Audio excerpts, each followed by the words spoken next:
What are we doing here? And where are we gonna go? It's like we just woke up one morning and then it's welcome to the show. Don't ask any questions, just go with the flow. Make as much money as you can and try your best not to get broke. Copy everything you see on the TV, from the hairstyles to the clothes, and don't think too often, just do exactly as you're told. And if you ever get confused, then just turn towards the alcohol. You'll still hear your thoughts, then just turn up the radio as you learn to live a lifestyle of drugs, sex, and rock and roll.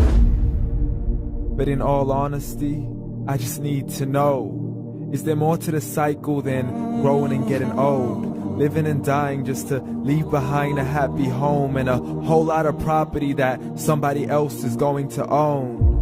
I just really need to know before the casket's closed, 'cause I'm not willing to gamble with my soul, nor am I ready to take any chances. These are just simple life questions and I'm just searching for some answers. Like, what are we doing here? And what is our purpose? How did we get here, and who made us so perfect? And what happens once we go, or is this world all really worth it? Questions we don't answer because apparently we don't really have to. There's no purpose to this life and our existence is merely natural. Then in that case, please let me ask you, did you create yourself, or was it somebody else who had fashioned you? 'Cause you're a being that's impeccable, faultless and unparalleled. You're a product of supreme intelligence and I'm merely being rational. For there isn't a camera on this earth that can come close to the human eye, nor a computer that can compete alongside the human mind. And if the whole world was to come together, we wouldn't be able to create a single fly. So many signs, yet we still deny. As science tries to justify that all this could come from none, when it's a simple sum. 0 plus 0 plus 0 cannot possibly ever give you 1. So from where did all this order come? For everything has its origins, a maker, a creator of its own. I mean, the only reason you're watching this video is because somebody had to press upload. So we can believe in the Big Bang, but I'd rather believe in He who caused it to explode.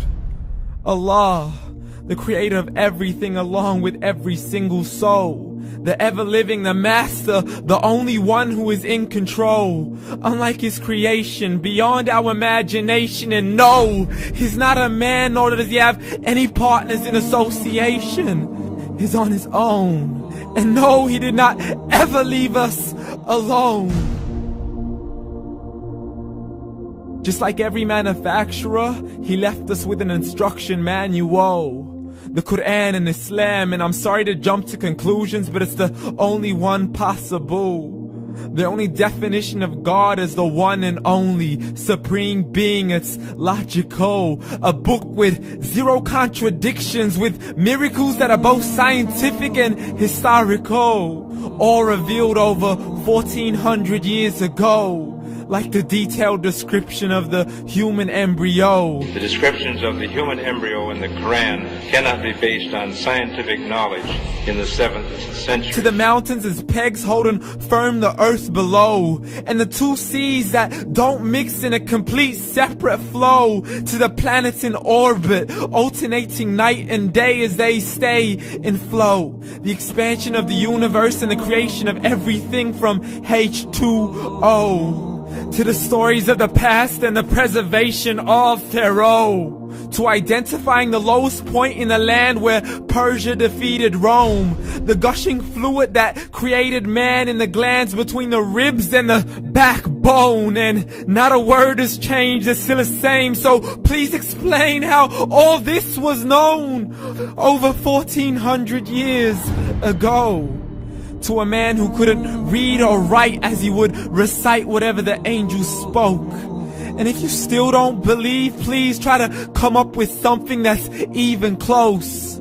But you can't, so we took God as a mockery and his messengers as a joke. Muhammad could not read or write. How's somebody who can't read or write gonna start a religion? Dismissed his scriptures as legends and tales of the ancient folk, as we live life according to our whims, desires and hopes. saying this life is the only home we will ever know. We will live then die, then simply turn to bones. YOLO! Correction, after the grass dies, the rain arrives and it regrows, and Allah promises to do the same thing to your very soul and bring you back from your very fingertips to your toes, as the all-seeing supreme being watches us so close, and we are surely being tested in our wealth, our health, and our self, and everything that we've been blessed with. So believe, for we will surely be resurrected and be brought back to our Lord and account for every single deed, as He hands us our books and orders us to read. From the bad to the good and everything in between. You yourself are sufficient for your own accountability, so don't be mad at me. You are the one who thought He wouldn't come back to me. I gave you a whole life long to search after me, but you were busy in all that which was temporary. So read, and glad tidings to all those who believed. And if you disbelieve, read. And don't let that day be the first day you find out what your life really means. Read.